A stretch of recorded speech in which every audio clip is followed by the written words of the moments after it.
What's up, guys? It's finally 12 days of Christmas. MDecember. MDecember. Because it's my December. So last year, what I did for the 12 days of Christmas were I did 12 days where I just talked about a topic that you guys presented to me. This year, I think I'm going to do various topics in one video. Just because some of these topics that I got early on Facebook, I totally just blanked there. I don't know what the hell I was saying. What's wrong with me? I don't want to make this super long, so I'm aiming for 10 minutes. That's probably not gonna happen, but yeah. So I'm gonna do one of these every day. I'm gonna try my best to do one every day. They're probably not all going to be good quality. Some of them might be on my iPad, just to do it quicker and all that. But yeah, let's hope that this one goes up on the 14th. Because if it doesn't, there goes Christmas. These are some topics that I found on Facebook that I asked you guys to give me a while ago, a few days ago, like a week ago maybe. There were some Twitter ones, but they're easier to find on Facebook. I'm sorry. If you want to pose a topic or whatever for me to talk, you can put it in the comments of this video or put some more on Facebook. I'll put a new post so you guys can put some new ones there because this other one is kind of buried in the posts. So yeah, let's get this started. When I got my little Christmas tree, I didn't want to turn it on because when I turned it on, it looked like one big huge light bulb. It's the lights all like, it doesn't look good, but I'll show you. It's nice, but not for the full thing. Such a Grinch. I don't know if you guys want me to mention your names or if you want to stay anonymous, so I'll probably just call you by your first name. That's kind of anonymous, right? Danny asks, have you tried the Persona franchise before? I haven't, but I've always wanted to try it. Some people have told me that it's kind of like Harvest Moon. I don't think it is, but it has like those little aspects to it where you can romance or whatever. But I've seen a little bit about it, or of it, and I have wanted to try it. So one day in the future, I will try Persona. Sam says, The Walking Dead. No. No. I would probably be able to watch it with someone so that somebody would be able to tell me when I could open my eyes and when I can't. I can't stand zombies, especially when they look that real. That freaks me out so much. I literally just turned it off. As soon as I saw that crawling zombie that had no legs by the bicycle or whatever, I was like, okay, yeah, that's enough. That's not happening. Game of Thrones! Now that is awesome. I could stand that. I could see people getting killed and all that, but I can't see people coming back to life. Oh, this is nasty. So Gerardo asks three things. He says, cars, traffic jams, and stress all rolled into one. No, just no. I don't do that. When they get out of your lane from behind you, you see them getting out of their lane, and then they just go, and then they get back in the lane, or sometimes they can't cut in front of you and they end up in the same place. That cracks me up sometimes. I'm like, you moron. Like, you seriously just got out of the lane for no reason. And then sometimes they can't get back in there and I'm like, serves you right. If you do that, shame on you. And he also says, growing up during high school. I hated high school. And he also says, just kidding. I really didn't get along with people in high school. I guess, I don't know, they just seemed so immature to me. I was always, like, I always hung out with, like, the teachers because I felt like I could connect with them easier and I could talk to them easier. Everybody else, it was just like, such immaturity that I was just like, I can't stand this. And the worst part was that I went to 3 damn high schools, so it was even worse. A lot of people I know, especially like nerds or geeks and stuff like that, go through bullying, and I don't agree with that. I think it's one of the worst things that people could do, especially in high school. I know that it gets really bad during that time, but yeah, just making people feel bad about themselves is just not cool, and they think it's funny. It's just not cool. I mean, some people literally get so depressed, and I don't like that. I mean, there is another topic on here that says bullying, so I could bleed it right through there into that, but I never really got bullied. Sometimes I did see people like making fun of me because I was studying, which is just pointless to me, but I didn't care.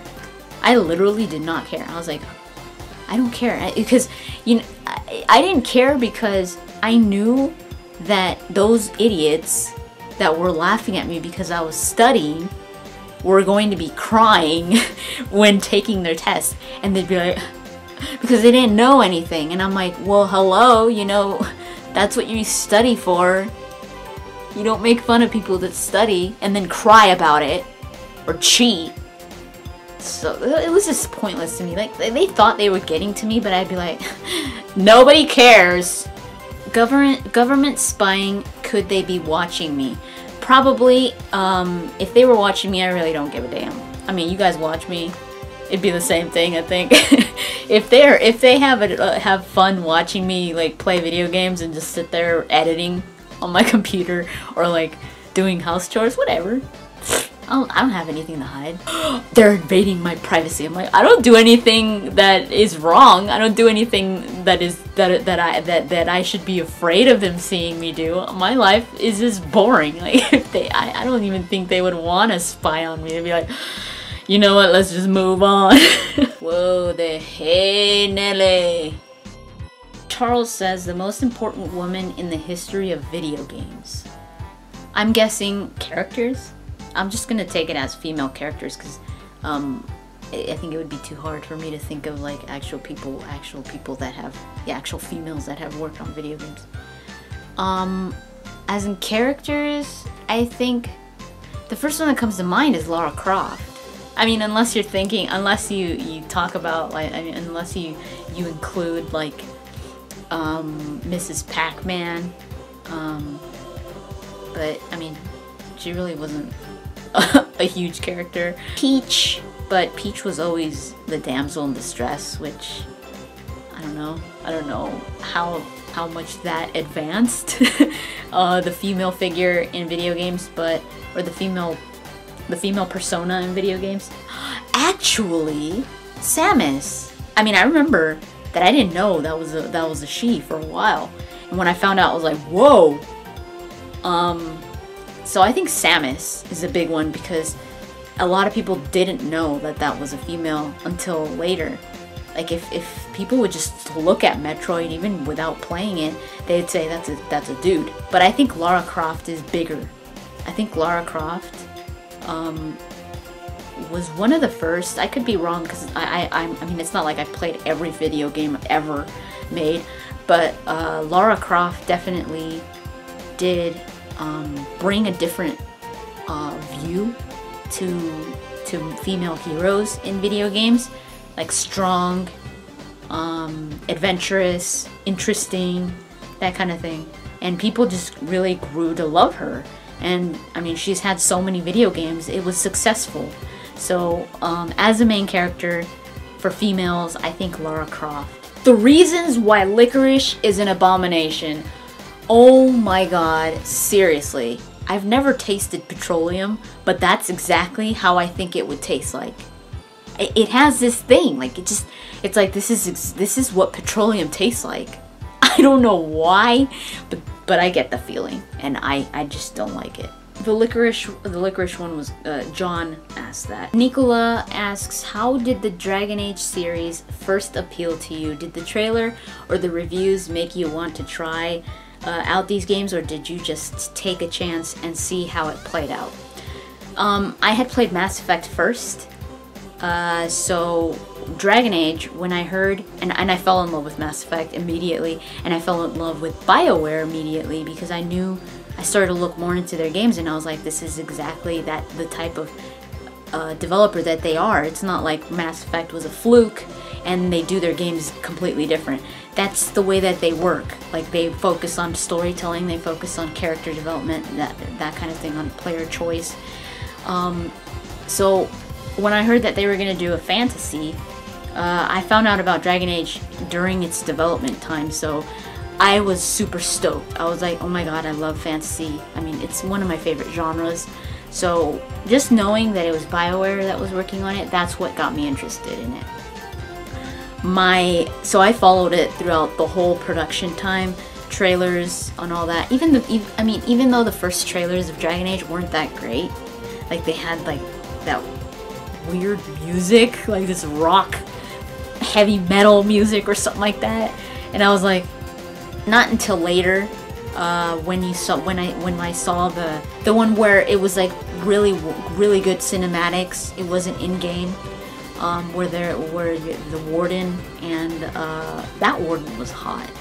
That default warden was hot to me. I was like, wow, I like how he looks. And Sten was in it, Liliana and Morrigan. I love that trailer. That trailer, I was like. But even before then, like I said, before that trailer, I was already like really hyped about it. I loved the idea about it, what I would read about it. And then came that other trailer. It was the same kind of like the same footage of that Sacred Ashes trailer, but it had that one song. It was like, to the right, to the left, we will fight to the death, to the edge of the earth. It's a brand new world from the last to the first. That song, that trailer, that was cool. I literally got chills every time I watched that trailer. I love that trailer so much. I still love it. But yeah, I got hyped. And the worst thing, this is like the worst thing that could ever happen to a BioWare fan, because I'm not even saying Dragon Age fan, because we hadn't even played the game yet. The Xbox, my brother's Xbox 360 dies. It red rings, and I'm like, Dragon Age is out in a few days. And the 360 just died. I flipped. I panicked. I was like, oh hell to the no. Universe, you are not gonna do this. Dragon Age comes out, I have no 360. We sent it to Microsoft immediately to get it fixed. And nothing. We have no 360. Oh my god, I was like, and Dragon Age came out and I didn't have it. I was a wreck. I actually went and I bought the strategy guide, like I already had the game with me too. I bought the game and I just couldn't play it, and I would just stare at it and I'd be like and I bought the strategy guide and I literally just sat there reading it. Like I sat, but not like the missions and all that. I got the special edition one, the hardcover one, and it has like a story, like it has stories in the background of like who the Kunari are and who all the races and stuff like that in the back. So I wasn't reading the actual missions or anything like that to spoil myself. I was reading like the actual story, like the lore, and that's what got me through it until we finally got the 360 again and I was able to play it, and I loved it. I loved it the minute I started playing it. Dragon Age I loved from its conception. Robert asks, since you're a Sherlock Holmes fan, do you watch Elementary? I always get this question. Always. Since I'm a Sherlock fan, I do not watch Elementary. That's pretty much it, because this is already so long. Oh my god. I'm gonna try to make them shorter, but yeah, hopefully you guys enjoyed anyways. So it's kind of like, you know, a little Q&A session. Let me know if you guys want me to do it like I did last year, where I just talked about one topic the whole video, or do you like me to talk about multiple topics, kind of like little Q&A sessions. And it doesn't have to be video game related, it could be just whatever. So you could just put a topic in the comments down below and I will try to get it answered. So that's pretty much it. That was the first day of the 12 days of Christmas. And yeah, I'll see you guys tomorrow.